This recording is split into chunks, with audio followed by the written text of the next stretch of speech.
What I wanted to do today, the last time we were together, it was basically about our staff, hiring Chuck, and then last time I saw some other people was at Huber Farms, and I just really want to go over where our team is at and give you some updates on guys individually. We've had everybody here for a while, with the exception of Nick Zeisloff. We talk about him more, and then as we get closer to going to Montreal, we'll try to do a few other things to keep making sure that we get some players available and get you with Janae Jackson, people like that. So I really want to go over the team first, and then we'll start to open it up to questions. Is that okay? Do it that way? All right. We're right in the middle of the workouts, and it's been excellent. And as much as recruiting is a priority, the most important thing that we are working on a daily basis is making this team better. And I think your recruiting gets a lot better when they see the players getting better.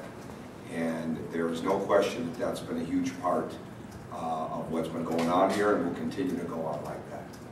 And certainly, when you judge the last draft, the sense of Noah going, we're one of 2 schools in the last 2 years that have had 3 lottery picks, ourselves and Kansas. And I'm not sure that you would look at our school and say when those guys, when they all came in, that they were no-brainer lottery picks. Certainly Cody and Noah projected that way, but nobody was projecting Victor that way. And that's why the most important, he's actually back here right now this week and started working out with us again yesterday, because there's a young man that knows no matter what he just did in Orlando in the summer league, no matter what he did in the season, it is not close to what he is capable of. And that's what you want. And that's anytime someone like Victor is around that you can point to, all right, there's a standard that he's raising himself to that has nothing to do with where he's at right now. You can't have a better learning environment for your players than to see that and to see how hard he goes through things and spends that kind of time. So those kind of things are important. And that's what we want from everybody right now. Going back to the spring, the season obviously didn't end the way we wanted it. And it was clear in the sense of turnovers, it was clear in the sense of lack of maturity. We had 2 games, we were 2-5 in games that came down to 1 possession. Inside of the league. You can go back to the UConn game. There were 2 chances inside the last 5-6 seconds to get that game. They win a national championship. And then you look even deeper at some of the things. Our defense was better. I mean, we led our league in 3-point defense. So many things were good. But there were too many times we had empty possessions. Too many times the turnovers didn't give us a chance to be a really good shooting team. Michigan averaged 7 made threes a game. We averaged 5. If we get 2 more threes a game, we have 6 more wins. I mean, think about that. All of a sudden now you're not talking about what you're talking about a seed. And we win a couple of those games that we're 2-5 in. All right, it's another story. There's a lot of woulda, coulda, shoulda. That's not what it's about. The point is everything matters, and you try for every possession to matter in a game. You've got to get them to understand that every workout, every part of that workout, every part of the weightlifting, every part of the conditioning, everything matters, and it's the best way to build a true maturity and a true collective toughness in your team, and that's what we're building towards. And we had a great spring, as I've said to others before. We got better. The guys that were here, we got a lot better. The guys that have come in have added right to that. We've only had 1 practice for Montreal, but we've had our ability to do our work. We don't miss those. As coaches, as a family, we took our first vacation last week over the 4th of July weekend, right? The first time we've been on one in a year. And I don't know how guys in this day and age can get away, and have summer homes and not be with their team. And the most important thing you got going is your team. But they needed a little break too, and my family did, and we picked right back up and we jumped right back on. And where we're at individually, I'll start age-wise. Yogi's getting a lot better. He's getting a lot stronger. He's benching 245 right now, which is phenomenal. He's always been a strong young man. But nobody really lifts in high school like they do in college, and that wasn't a big part of his day. I mean, he is a force in that weight room. right now. And he's not only a force with what he's doing and the way that he's lifting, but with the way that he's talking and leading. And what I really like about him, and I'm going to put him in front of you here pretty soon so you get a chance to see that he's starting to grasp what he's capable of. And I don't think he's even grasped what he's capable of on the court yet. And I know he's shown flashes of it. And I had a gentleman in this league tell me that his team, they had polled their team on some different questions about the season. And he said, when they came down to the hardest matchup in the league to a man, everybody said the hardest matchup for them to deal with was with Yogi. I haven't even told him that yet. You know, we want people across the country saying that when they run into him. And he's working towards that. The keys right now that he become is great of a lead guard in the sense of do multiple things but make others better constantly. Offensively for himself, the vision's getting better. He's always had very good vision, but he's more aware of it, even though we haven't played a lot as a team. He's working on finishing against length and strength and being even a better finisher around the basket. He's developing a step back. We're working on his range. We want him to become as proficient of a guard as there is in the pick and roll, ball screen offense, and then just be an absolute leader catalyst on defense. And it's really easy to point to him in anything that we're doing. This is how you do it, whether it's getting over a screen, whether it's the way you run the break, whether it's the way the ball moves in practice and the drill to drill, and that's a big thing for us. So his leadership is emerging. It's ongoing like everybody else's. You know, he kind of epitomizes our team. We're talking about him like he's a senior, and he's really only going to be a junior. I mean, we're going to be an extremely young team, and there's no doubt about that. But at the same time, there's a youthful enthusiasm about these guys, and it's turning into a more serious intent. And that's going to be a key for us. Can that serious intent continue to grow? Hunter's body's continuing to change. Devin Davis is the strongest person on our team right now, but Hunter is right there on his heels. And Janae keeps track of all kinds of different things, and it is, and these guys go at it early in the morning. I came back from recruiting on Thursday to being here early on Friday morning, and I was inspired for the rest of the weekend, and it had nothing to do with the recruiting. It was unbelievable watching these guys go at it. And Hunter and Devin are competing in there. And the big thing for us last year with Hunter is you need to win. You need to learn, you need to win drills, you need to win competitions, you need to win as many pickup games as you can. I don't think he understood that. He's starting to understand how important that is. His body looks extremely good. He's gaining confidence. He's gaining stature around his teammates. He's gaining more of a voice. He's becoming a better worker. But it's July 15th. He's got to keep it up. You know, he's got to keep it up. There's no more inconsistency that can be there with Hunter. Because if he gets consistent, he's going to play in the NBA. And there's no question about that. I mean, with that athleticism, that length, that talent, when you see that body and you see that speed that he's capable of, but he's got to become consistent because he epitomizes what we need in play harder longer. And that's a big thing for us. Devin Davis is the strongest. He came in here benching just over 200. He's now at 285. His feet are improving. His speed is improving. The big key with him is the versatility. He's going to have to be able to do multiple things for us. We had a moment in practice last week where we took all the guards and put them on one team, okay, and put him, and it was the biggest guy on their team was Troy, and Devin had to run the point on his team, and every turnover was a -2. Now, Tim Priller made 13 points inside of that, but they got negated because the team turned it over too much. It was a great lesson for Devin in the sense of your responsibility is you keep making the game easier for everybody else. And when you do that, the game becomes that much easier for you as a player. He's got a chance to do different things for us. He's working to improve his shooting. His free throw shooting is going to be huge. But I love his speed. I think there's going to be a lot of different things that we can do with him. And he's just got to stay on a consistent run. Hunter's right on his heels, is becoming the strongest guy on the team, and I don't think anyone can sleep on Robert Johnson Jr., you know, with where he came at and where he's coming from. Colin Hartman, we started a few weeks back. Really, we're using a lot of creativity to keep him involved in the drills because he's not able to go up and down. He's not able to really run and move, though I have seen him do some more conditioning, so that's coming. But we put him in situations, and if you asked him, he'd probably feel like he's getting challenged and pressured like it's mid-season. Because that's what we need from him. They need to hear Colin's voice. Colin needs to hear their voices. Colin needs to continue to grow mentally as well as physically with his game. So there's pressure on him. There's nobody guarding him. He needs to make 70% of his shots. You know, and I'm right there getting after him if he's not. You know, he needs to see himself. I reminded him of this a couple weeks ago. We didn't offer him a scholarship because he was a phenomenal shooter. We were offering him a scholarship because he made everybody better. And he could really, really pass the ball.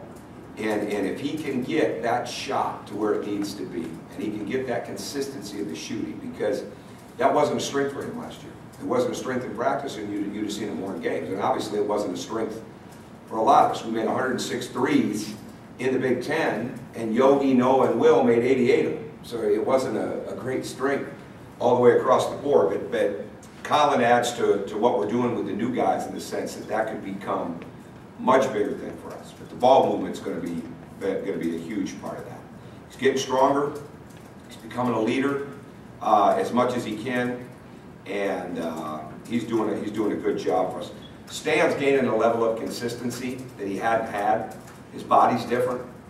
His conditioning and energy are different, and it's not because he's doing more, it's because he's smarter. And frankly, there hasn't been nearly as many early mornings for punishment reasons, which is a huge thing for Stan, because we need a mature, leading Stan. Because here's a guy, he had the same amount of free throw attempts in the league that Noah did. And Noah's the 9th pick in the draft. I mean, Stan can get fouled, but Stan has got to build an explosiveness into his game that is consistent. And he's really working hard to get to that. He's getting stronger. He's probably benching right now 225, about 245, somewhere in there. And he's growing. And when it comes to strength, Troy came in benching the bar, basically, okay? He's up to 225 now.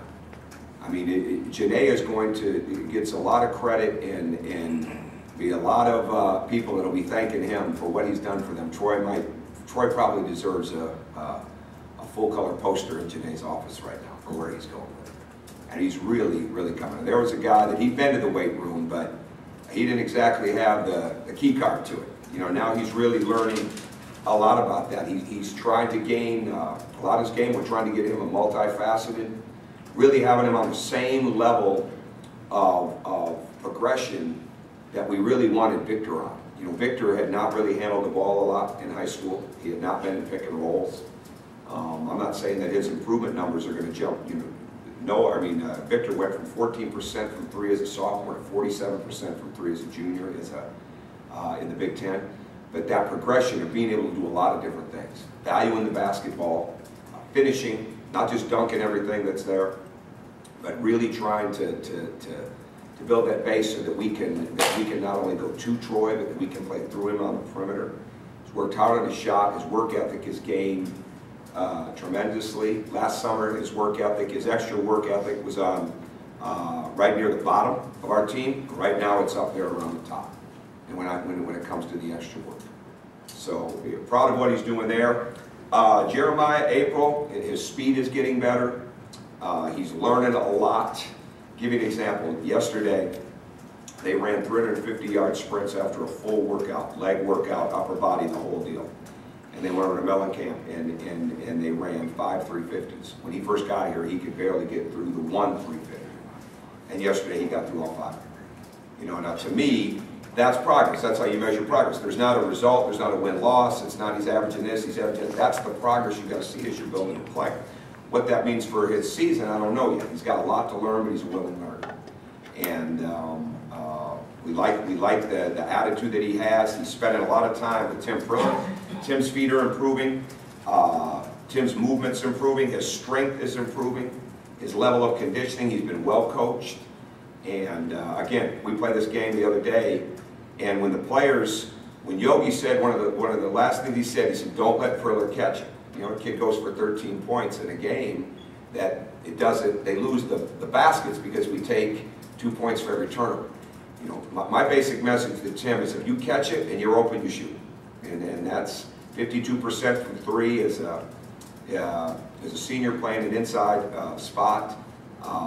There's a lot of, he's a little bit situational right now, but I think he's going to grow out of that. I really do, because he's got a great work ethic for it. Max Hotzel is learning a lot. We need him to be a shot maker. We need him. Big key now is getting him to be able to get the ball out of bounds and run the break and trail. And we never got the trail position worked out last year. We lost the best runner in college basketball in Cody Zeller the year before. We lost what I felt was the best trail player in Christian Watford. We never got either one of those where they needed to be. Noah was his own player in his own right and did a lot of good things. And got 27.5% of the defensive boards and shot a high percentage. But we need that trail position. Christian went from 32% in 2 years to 48% his last 2 years, and a lot of those threes came off the break. And so we need that. You know, we never had anybody, even though we tried, we never had anybody that could grab that role that we could really count on it. And Max has got a tremendous opportunity at that.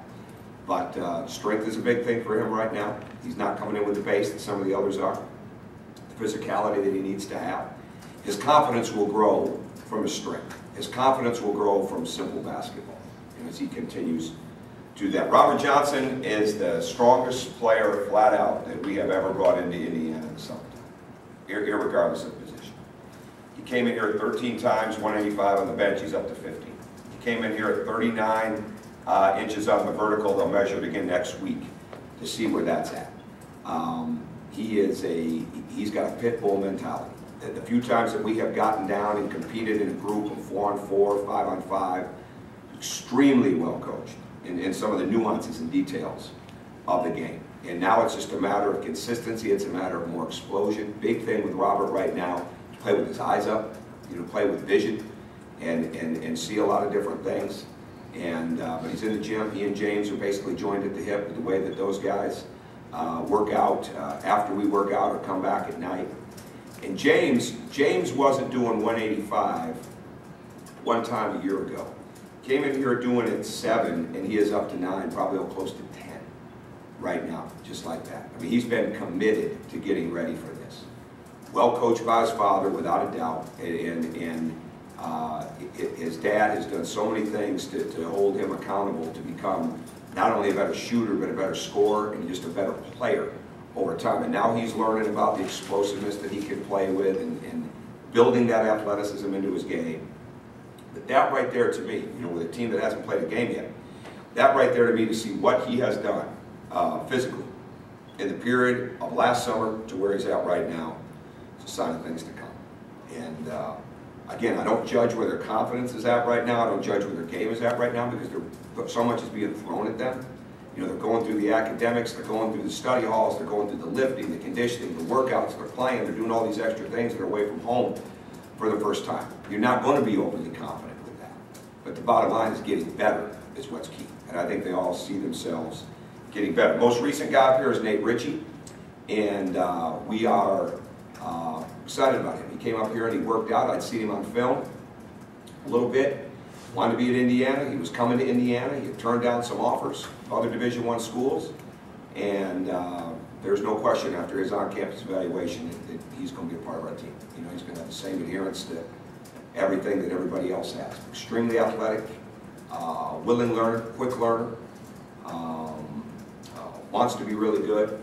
I love his athleticism and pop. Just getting to know him. I'm excited about him. You guys got a chance to meet Ryan recently. And if the tables were turned, I wish I'd have known about Ryan last year. Even though he wouldn't have been able to play, it would have been great to have him in our environment last year. There's a maturity. He would have helped bring a maturity just like that to our team. But he was going to school, going to the Kelly school, and he's got a great mindset. He's one of those first one in, last one to leave type guys. And that's what you want. We don't try to treat a walk-on like a walk-on. It's not like, well, you get this shirt, you don't, or you get this pair of shoes, you get the $140 model, we'll give you the $70 model, okay? It's not like that. But it's the same thing with the work ethic. There's not, well, they're a walk-on, we won't push them. Oh no, you get pushed. You may not get the minutes to go behind it, but you're going to get better. And I love it. He wants that. and that's important. Nick Zeisloff, when we found out about him, and I know some of this is redundant to the quotes the other day, but watched every shot that he took for the season, watched his turnovers, watched probably 7 or 8 games, because I wanted to be right. You know, I wanted us to look at this and say, okay, if we're going to do this, let's make sure this fits. And not only did we take him because of what he's done, because he's been well coached, not only take him because of what he's done in high school and AU and in Illinois State, but I think there's a lot there. I think there's a lot there. There's a burst, there's an athleticism, there's a tenacity. I'm going to be shocked if there's not a toughness level that I think is going to be high for us based on what I've seen. Tremendous student, wanted Indiana, wanted the MBA from Indiana, from the Kelly School badly. Legacy type of situation because of his dad being here and his mom being in Michigan, so obviously takes academics extremely serious. And graduated in 3 years. We know how much of a challenge that can be with what we've had here. And but I think there's a lot there. I think there's a lot of ability to cut, move without the ball. I think there is an ability to come off screens even more. I think he's going to be an adequate defender. I think he's got to get in the mix and board, and I think that we're going to find that there's a multi-dimension ability. So, all in all, of the scholarships and scholarship guys, you know, and Nick being in that, whenever we still finished, I think, 3rd in the league last year in shooting, in 3-point shooting. We're #1 over the last 3 years in the BCS overall in league play. And I didn't think we shot the ball that well at all last year. And to add 5 or 6 guys right now, Jeremiah can shoot it from probably 12, 15. But to add 5 guys that have the ability to make threes allows us to really get the floor space, to pick up our pace, play even faster. You don't, said this all along, and we lived it last year. You know, consistency, or depth is not numbers, depth is consistency. And we didn't have enough consistency. You know what, I put certain things last year, I'd have booed me too, okay? I really would, because we were trying to get guys in, we were trying to find some type of consistency on the court. And we didn't have enough. And I don't know where it's going to be this year, but I like the upside of it. It's competitive. We're going to make changes. The biggest change is that we're going to have to be guarded, you know, a lot more than what we were last year. And whether we make the shots or, you know, how we rebound, how we defend, those things are up for grabs. But we're going to have to be guarded. And I know I've said a lot, but I wanted to get those guys covered, and then we can turn it into anything else that you want. I'm sure I didn't forget anybody. Go ahead. Alex, you talked about adding 5 guys that can make perimeter shots. How do you think that could potentially change things for Yogi as far as being able to open things up more for him and also make him more of a distributor? Well, it's 2 parts in this. You know, the last 3 years, obviously, we've had a lottery pick that we could throw to. And we've also, the last 3 years, we've scored a ton of points off the free throw. For 2 years, we were #1 in the country in free throws attempted, free throws made. Last year, we still scored the most percentage of points in the league from the foul line at 25%. All right? We're not going to have a guy that we're necessarily throwing that ball into like that, okay? But yet, we still have to get fouled. You know what I mean? You have to get fouled. You've got to be able to get to the foul line. And one of the reasons Nebraska made such a big jump last year, to me, they could shoot it, they could score it, they could get fouled. And you've got to be able to get it from numerous metrics. But you look at Nebraska and you wouldn't say, well, they had a low post player that you had to throw the ball to. The guy that played their 5 position shot from 23 feet, right? So he's hard to deal with. But in answer to your question, Yogi's got to be that much more versatile. Yogi's got to be able to get to the rim. It's going to be, the more the ball moves, the more we play out of the corners, the more that we're in an attack mindset. That's why everybody, Troy, Stan, not to mention, without question, the young guys, got to build an explosiveness, you know, a drive in the ball, you know, drop in the shoulder. And for you that have covered us for a long time, think about where Vic was early, you know, to where he was late. You know, look how much Cody was 9th in the country his last year in free throw attempts. I would say you could go 50-50, 60-40 in what was scored between the post and the drives, right? And as good as he was in high school, and as well coached as he was in high school, he wasn't doing a lot of driving in high school.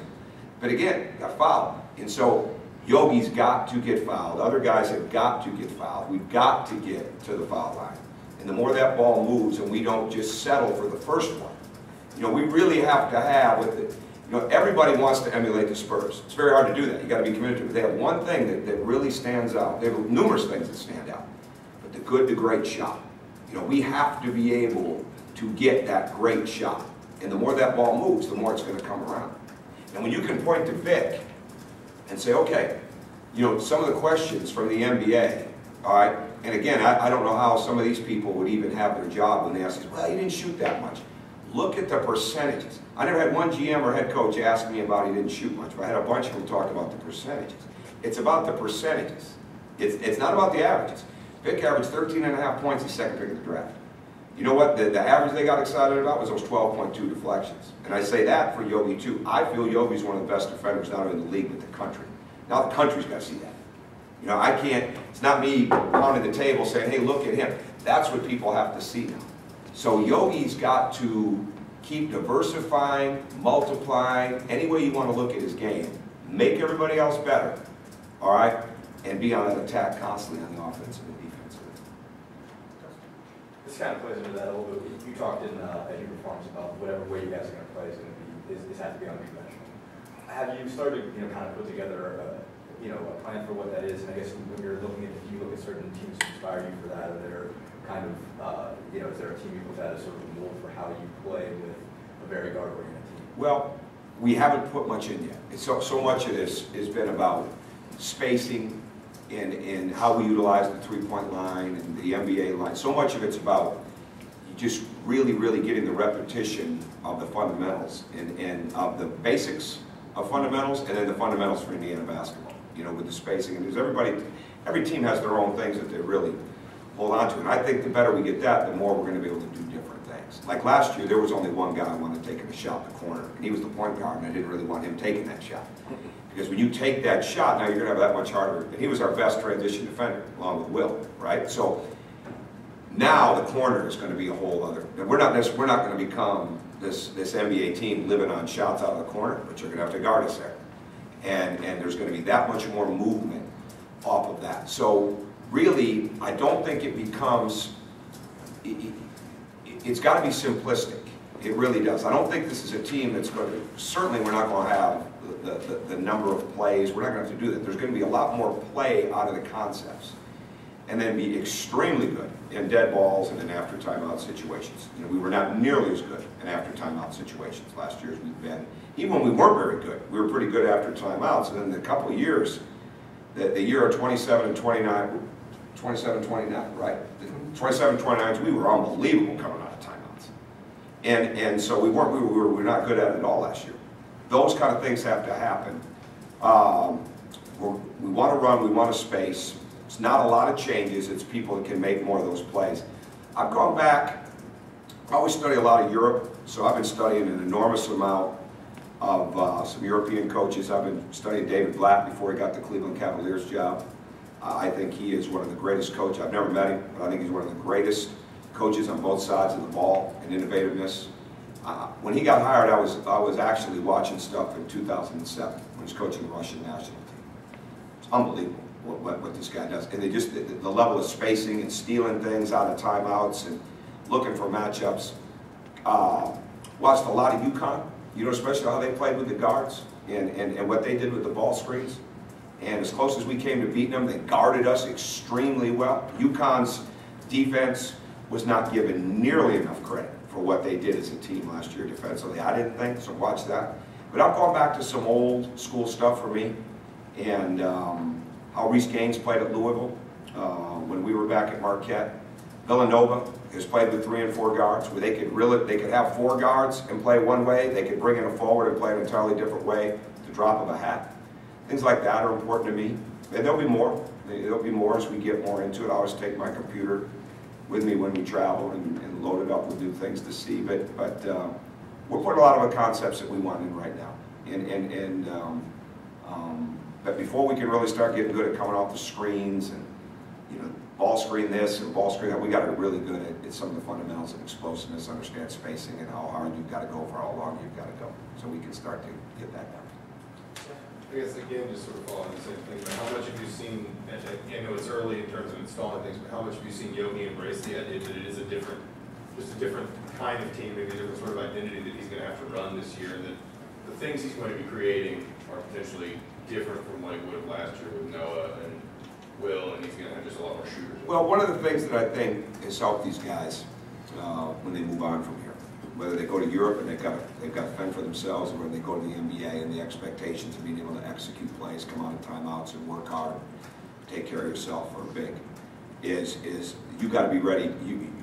You got to be able to demand from your teammates, and it's always not natural. You got to be able to demand from yourself. You got to be able to come out and execute.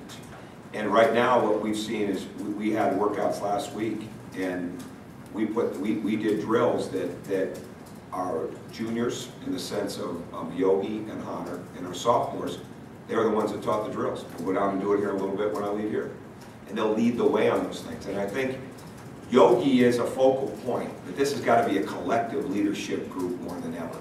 It really does, because one of the reasons one of the reasons we had some immaturity issues last year is there wasn't enough of, and we'll try, there's no question about this, but there wasn't enough of that, I'm not letting this guy down. You know, they've got to see each other as leaders. You know, they've got to, the biggest thing you want to get from your team in the summertime is that they respect one another. You know, and it starts with respect on the court. You can love a guy all you want off the court, go to the mall and go to the movie with him. If you don't think he can play, it's not taking the next step. So you want to make sure you get that down. And I think the way that I'm seeing Yogi grow in many areas. You know, and I say that, and we've never really done much like this in the past. Because I say that, you know, it's a proverbial knock on wood. You've got to do that. But we're growing. You know, where it leads us, I'm not sure. You know, because of the youth of it. But we're expecting an awful lot out of a couple of juniors and some sophomores when it comes to leadership. And Yogi's probably is big a reason, but he's not the only reason. Coach, there's so many different options on this team. Do you see, I don't know, maybe shortening your rotation a little bit more than you did last year, or? Well, the rotation was long last year because we didn't have consistency. And for people that get it, you know, get the game, they see that, you know, and we didn't. I mean, think about this for a second, okay? I know I gave this stat. All right, we led the country in three-point shooting, right? It was part of our offense. We had 3 guys get 88 in league play. Everybody else got 100. Everybody else, do the math, 106 minus 88, right? That's what we got. I mean, yeah, we need to score points. You know, we turned it over too much. You know, all these different things. We never got tremendous consistency. Our defense was better. There were statistics that we were better at the year before. We were number 1 for 11, 12 weeks, whatever it was, right? So we never got that consistency on the offensive end where that shot's going in. You know, there's a pretty good chance that shot's going in. That ball's going to move. And then you end up turning over because you get guys trying to do too much, things like that. So we're going to play the players that give us the best chance. I do think, because we're not going to be as big, all right, we do need to bring some more speed to the game on the defensive end. All right, we do need to quicken the pace, because everybody has seen, even last year, you have teams coming in here that play fast one way, and they get to Indiana and they don't play as fast. And I'd like to sit up here and say, well, we're playing great defense. No, they don't want to get into the running game. You know, so we've got to make sure that we can get that running game. What we never got to last year was having a consistent enough level on offense, which allowed us to really get into the pressure situations on defense. So long answer to your question is, the more guys can make plays, move the ball, make shots, the more we're going to be able to do defensively. And whether that's going to be a longer bench or a shorter bench, I don't know. So much of it becomes pace. But I think it's going to, I think the offense has a lot more to do with the consistency you have than the defense. It really does. If you get a team that's together, you're going to be pretty good together, team defensive-wise. But that doesn't have anything to do with how many shots you're going to be able to make. So that's kind of where that's at. And we'll learn a lot about that when the season comes. Hopefully we'll learn a little about that in Montreal. But we really won't learn until the season gets here. Just started to touch on that a little bit. What do you want or need to see in Montreal to know that this team is going the right direction? Too early to tell. I've never taken this young a team over there. Well, I take that back. At 2004, we went to Costa Rica. No, 2003, 2004. But we still had, no, this is the youngest team we've ever taken. We lost Wade and Robert Jackson. This would be the youngest team. So I think, to me, it's about the respect. It's about building. You know, your chemistry is only as good as your ability to affect it when it's not going right for you. You know, for us to have great chemistry, we can't have front runners. I'm really anxious to see who's real up when we're playing well, who gets real down when we're not playing back, or when we're not playing well. And then you've got to have guys that can impact the game on both ends of the floor. So in answer to your question, are we building chemistry? All right, are we eliminating front running mentality? All right, and are we finding guys that can play on both ends of the floor? And then how do they play? I mean, we're going to play Carleton College. I cannot wait. O'Ryan gave the advice, do not open with Carleton, you know, because of because of how good they are. Took that advice. Listen to Bo anytime, you know. So took that advice. We changed it. We play in the third game. I'm looking forward to all that, you know, seeing where that's at. Now, what we'll learn from it, I don't know. But we're going to go through some tough days. I mean, we're not going over there and winning all the games. I don't think that's. No one's walking over there and saying we got to go 5-0 on this for it to be a successful trip. No, we got to get better every day. Learn how to have that chemistry. Learn how to have that traction that comes from the chemistry, and learn how to get some two-way players that don't get their head down when things aren't going well. Mike. You mentioned guarding, if you guard better. You mentioned Yogi is a guy who's pretty good in that respect. Anybody else you see? No, he guards pretty good. Yeah, you said you mentioned he was pretty good, but yeah. Anybody else you see has a lot of potential to kind of solve? Oh yeah, Stan's got to be that, absolutely. Stan Robinson's got to become a stellar defender. I mean, he looks up to Victor Oladipo. Let's go play like him. You know, let's defend like that. And I try to get this stat across to these guys. You know, in good, bad, or indifferent, it's part of who we are with the deflections. Always has been. 4 highest deflection guys I've ever coached all play in the NBA. 3 of them win a lot of them. You know, Dwayne Wade at 12.2. Victor Oladipo at 12.2, Cody Zeller at 9.8, Jerome McNeil at 11.2, and even Jarrell's played with 3 different teams. And I have no doubt he'd have been we'd have moved him to the point. The year I came here, we moved him to the point at Marquette. He'd probably been a first-round pick there. But that correlates. I mean, that stuff correlates. And Stan's got to see that. So much can happen from your defense on the offensive end. Because he's trying to become a better offensive player, and he certainly has to be, you know, for him to take the next step. But if we can look out at Stan and say that guy is going to be phenomenal defensively, Troy's got to improve defensively. I don't think there's any question about that. There's teams that look forward to Troy guarding them. I asked Bo Ryan, you know, how many timeouts he came out and went at it. But Troy could barely do the bar when he got here, right? Now the kid should be on a poster at Janae's ball. He'll make improvements. James, Rob, those guys are going to have to be very good for us defensively. Hunter is going to have to be a force. You have to have excellent team defense. I could go right down the line. You know, so this is not about.